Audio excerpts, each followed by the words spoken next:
3억 6천만 원 돌려줄 테니까 우리가 좀 사업하게 해줘. 그 첫 스타트를 꺼냈고 지금 가장 거래가 많은 구가 서울에서는 하이엔드를 넘어서 하이퍼엔드로 가겠다. 최근에 20억 8천. 근데 왜 그러냐면 사람들이 거기만 알거든요. 안녕하세요. 사다리 경제 유선영입니다. 요즘 공사비 문제로 공사비가 자꾸 오르니까 이 문제로 인해서 뭐 재건축 사업장이라든가 또 재개발, 정비 사업들 곳곳에서 여러 가지 이제 갈등도 만들어지고 그래서 사업이 진행이 잘 안 되는 곳들도 많이 있죠. 자, 그런데 어떤 사업장에서는 3억 6천만 원 돌려줄 테니까 우리가 좀 사업하게 해줘. 이러한 사업장도 있습니다. 네, 바로 요즘 핫하고 핫한 여의도 재건축 이야기인데요. 오늘은 여의도 재건축 이슈가 몇 가지 있어서 여러분들과 공유하면서 또 왜 이것이 나와는 상관없는 일인데 라고 생각하시는 그런 분들에게도 아주 중요한 이슈인지까지 한번 얘기를 드려볼까 합니다. 자, 먼저 기사를 하나 가지고 와보려고 하는데요. 바로 이겁니다. 최고급으로 짓고 3억 6천만 원까지 돌려드릴게요 라고 하는 재건축 수준이 불붙은 곳이 있습니다. 바로 여의도 한양아파트 이야기인데요. 이곳은 이제 올 29일 날 주민투표가 지금 예정돼 있다 보니까 굉장히 뜨끈뜨끈한 어떤 되게 열기가 지금 오르고 있는 그러한 지역인데요. 자, 여의도 한양아파트 어디 있는지 먼저 잠깐 지도로 보면 여의도에서도 여기 우리가 일명 그 화장대라고 부르는 여의도 장미 그리고 화랑 그리고 이 여의도 대교에서 화장대라고 합니다. 장미 화랑 대교에서 화장대 요 단지 바로 옆에 붙어 있는 게 여의도 한양입니다. 여기 딱 보셔도 업무지구하고 바로 붙어 있는 자리임을 아실 수 있고요.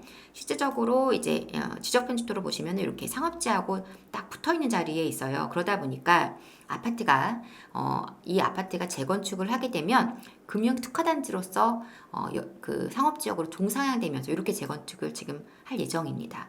제가 여러분들께 올 6월인가에 여의도 지구단위계 발표됐을 때 말씀드렸었죠. 지구단위 계획안이 나왔을 때 여기 중에서도 지금 관심 가질 만한 아파트 여의도 한양 그리고 시범 아파트를 좀 보셔라 이런 얘기를 드렸었고요. 여의도 얘기 나올 때마다 한양 아파트 그리고 시범에 대해서는 제가 좋은 말씀을 드려왔습니다. 자, 그런데 이곳이 지금 이제 그 시공사 수주를 지금 이제 결정하게 됐고 그 결정 수주 전에 지금 두 개 건설사가 지금 경쟁이 붙은 거예요.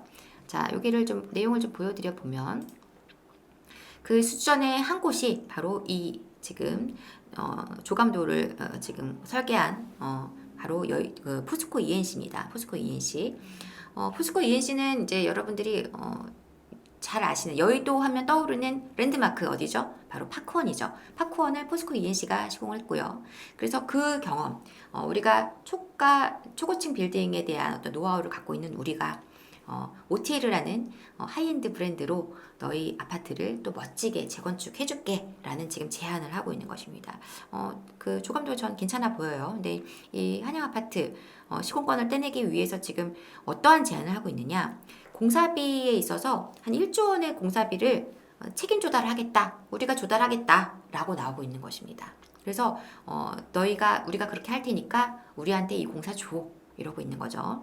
그래서 굉장히 아름답게 짓고 여러 가지 그 좋은 조건들을 제안하면서 지금 시공을 따내기 위해서 지금 경쟁을 벌이고 있고요. 또 하나 시공사는 바로 현대건설입니다. 현대건설은 여러분들도 그 브랜드 DH라는 브랜드를 아시겠지만 하이엔드를 넘어서 하이퍼엔드로 가겠다. 특화하겠다 이렇게 지금 얘기를 하고 있고요. 이곳에서도 여러 가지 제안을 하고 있습니다. 그 여의도 한양 같은 경우에는 아까 제가 말씀드린 대로 상업지역으로 종상향이 되면서 주상복합 아파트로 됩니다. 그래서 오피스텔하고 아파트로 같이 이렇게 지어지게 되는데 예를 들어서 오피스텔은 복층형으로 설계하고 프라이빗 테라스를 도입하겠다라던가 이 어떤 청담동에 지어졌던 펜트하우스나 이런 고급 브랜드처럼 특화된 전략으로 가겠다. 스카이 커뮤니티를 만들겠다. 이런 얘기들을 하고 있습니다. 자, 여기서도 좋은 제안을 하고 있어요. 다 좋지만 돈이 가장 중요하겠죠. 그래서 이 재건축을 진행하면서 각 세대당 3억 6천만 원을 오히려 환급을 하면서 우리가 공사해 줄게 라고 하고 있습니다. 자, 여러분들 생각해 보시면 아니 대체 왜 저렇게까지 할까? 라고 생각이 들 겁니다. 왜 건설사들이 이렇게까지 열을 내면서 공사를 따려고 할까? 생각하실 텐데요. 바로 이 여의도 한양의 상징성 때문에 그렇습니다. 무슨 상징성일까요? 여의도 한양은요, 사실 이 여의도 아파트, 재건축 아파트들이 나이가 상당히 많죠. 70년대 지어진 아파트들이라서 나이가 뭐 지금 많은 아파트들은 50년이 넘어간 아파트들이 있고 이러하다 보니까 거의 50살 먹은 아파트들이죠. 그래서 오래된 아파트임에도 불구하고 재건축이 진행이 잘 안 되고 있습니다. 그런데 사실 이곳은 한강변이고 또 금융특화지구로서 그리고 일자리가 있고 재건축을 하게 되면 그 가치가 극대화될 수 있다는 것을 많은 분들이 이미 알고 있어요. 그래서 그 첫 스타트를 꺼낼 곳, 지금 사업이 가장 빠른 곳, 여의도 재건축 중에서 가장 빠르게 진행이 되고 있는 곳이 바로 여의도 한양이기 때문에 그곳에 우리 깃발을 꽂겠다. 그래서 여의도 하면은 포스코 ENC다. 여의도 하면 현대건설이다. 이렇게 이미지를 심어서 여의도 재건축의 어떤 그 수주에 있어서의 우선권을 잡겠다. 기선을 잡겠다. 이러한 어떤 전략이라고 생각하시면 되겠습니다. 그래서 그렇게 가기 위해서라도 지금 이번 이 수주전에 굉장히 경쟁을 펼치고 있는 것이다. 뭐 지금 레미안이라든가 여러분들도 아시겠지만 그런 브랜드들이 좋은 입지에 수주를 해서 좋은 입지에 공사를 수주해서 그 어떤 입지를 대변하는 브랜드로 우뚝 서겠다라는 욕심들을 보이는 것과 같은 이치라고 생각하시면 되겠고요. 지금 이제 여의도 한양 같은 경우는 좀 이야기를 이어가자면 588세대인데요. 75년에 지어졌어요. 그래서 이 아파트를 지금 956세대인 것 같은데 956세대로 짓습니다. 그래서 굉장히 이제 오피스텔 또 210실 정도로 해서 그 아까 말씀드린 대로 상업지역의 주상복합으로 이렇게 지어지게 되고요. 금융특화단지로서 이 업무지구하고 접하고 있는 그런 어떤 특징을 고려한 그런 아주 매력적인 입지를 보여줄 수 있는 그런 주상복합으로 지어지게 됩니다. 자, 여의도 한양이 이렇게 핫한 와중에 오늘 또 하나의 아파트가 또 한 번 이슈가 됐습니다. 바로 옆에 있는 제가 자주 언급드려왔던 시범아파트인데요. 시범아파트 여기가 오늘 정비계획안을 확정을 지었습니다. 그래서 다시 얘기하면 정비구역을 지정받게 되는 것이고 재건축에 본격적인 돌입을 하게 됐다라고 보시면 되겠어요. 그래서 여의도 시범 같은 경우는 제가 왜 추천을 드렸을까요? 일단 여의도 재건축 중에서는 최대 규모입니다. 1584세대라는 최대 규모의 지금 보시는 것처럼 지도에서 보시면 아시겠지만 한강변하고 접하고 있는 아파트고 사업성이 잘 나오는 아파트다 보니까 아무래도 재건축했을 때의 성과도 좋죠. 그런데 얘가 연식이 좀 많이 됐어요. 그래서 지금 71년도에 지었기 때문에 52살 많이 먹었죠. 50살이 넘게 먹은 나이가 많은 아파트이고 이 아파트를 이제 오세훈 시장이 이번에 다시 시장님으로 선출되고 나서 이 현장 가서 보시고 나서 너무나 심각하다. 문재인 대통령도 여기 와서 한번 보셨으면 좋겠다라고 얘기했던 곳이 바로 이곳입니다. 그래서 이제 사업성도 잘 나오고 매력적이긴 하지만 많이 상태가 안 좋죠. 오래됐으니까요. 그래서 요것이 이제 사업 이번에 정비 그 계획안을 확정 지으면서 본격적인 재건축 진행을 하게 됐는데요. 여기도 신통 방식으로 신속통합 방식으로 진행을 하면서 동시에 그 신탁 방식으로 진행을 합니다. 그래서 여기는 한국자산신탁에서 신탁 방식으로 해서 재건축을 진행하면서 속도를 좀 빠르게 당길 수 있도록 그렇게 지금 할 계획이고요. 한강변하고 접해 있다 보니까 어떤 수변 공원 그리고 이 문화시설 이런 것들과 연계된 그리고 뭐 보행교를 만들어서 한강 접근성을 좋게 한다든가 이러한 어떤 계획을 갖고 있습니다. 제가 볼 때는 굉장히 매력은 있어요. 그런데 자 어떤 분들은 그러면 지금 저기를 사야 되나 이런 또 질문을 하실 분들이 있을 텐데요. 일단은 토지계획구역으로 잡혀 있고 그러다 보니까 실에 입주를 하셔야 되고 시범 같은 경우에는 좀 컨디션이 많이 좋지 않다는 점을 좀 감안을 하실 필요가 있을 것 같아요. 그리고 참 한양 아파트를 보시면 최근에 신고가 거래가 있었습니다. 그래서 이렇게 신고가 거래가 있었던 아파트를 지금 선택했을 때에 이제 고민하셔야 될 건 뭐냐면 저 입지 자체는 너무 좋지만 단기에 되게 좋은 수익률을 기대한다 이게 아니라는 거예요. 그냥 지금 들어가서 장기전으로 쭉 가겠다 이런 마음으로 임하시는 게 중요합니다.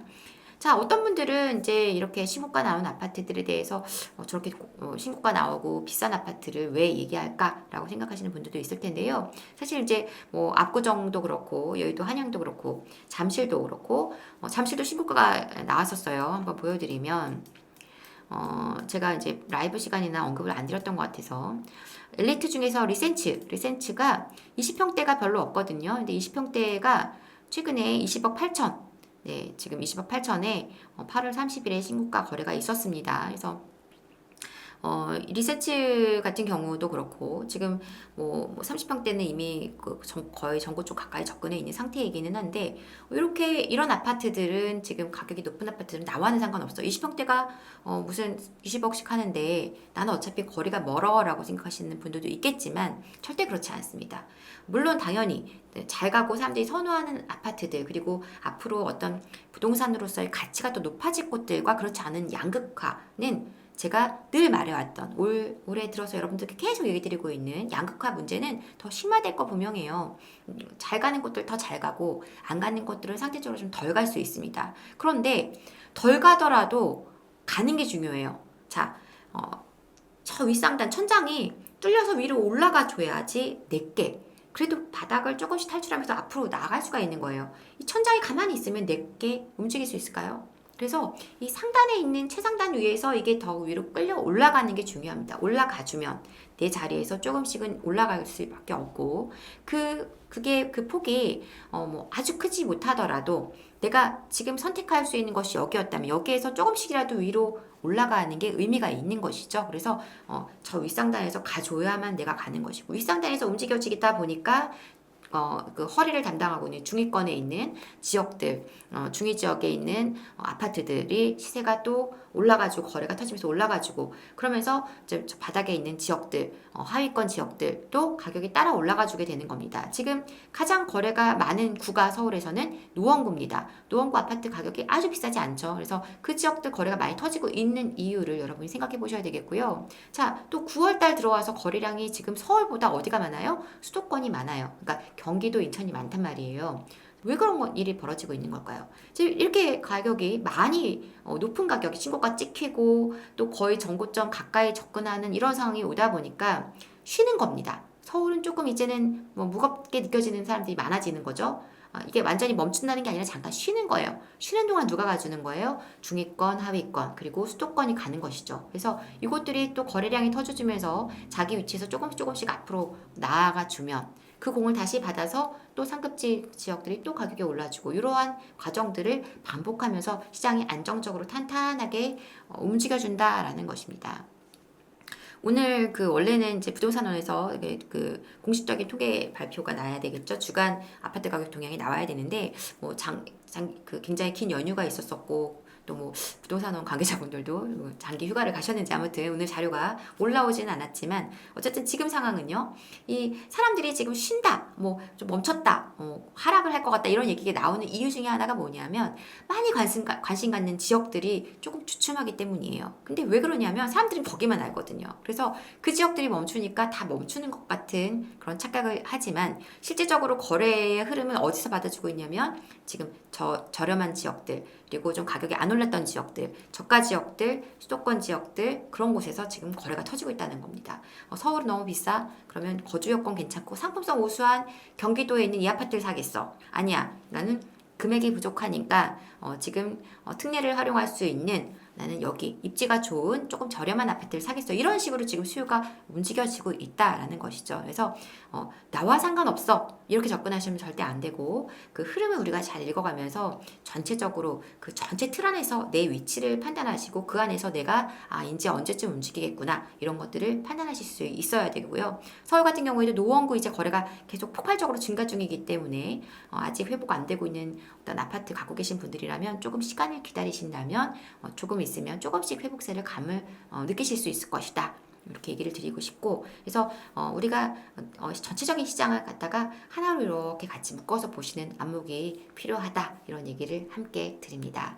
어려운 시장이기는 하지만요 여전히 리스크들이 있고 뭐 대외적으로 뭐 지금 환율이라든가 또 미국의 지금 시장 상황이 좋다 보니까 그런 것들이 우리 시장에도 영향을 조금씩 미칠 수 있는 환경이 있기는 합니다만 제가 늘 말씀드리듯이 작은 돌뿌리들을 잘 지나가면서 큰 흐름을 따라가시는 게 중요하다 이 얘기까지 드립니다. 자, 여러분들께 다음 시간에도 또 알차고 재미있는 내용으로 다시 찾아오도록 하겠습니다.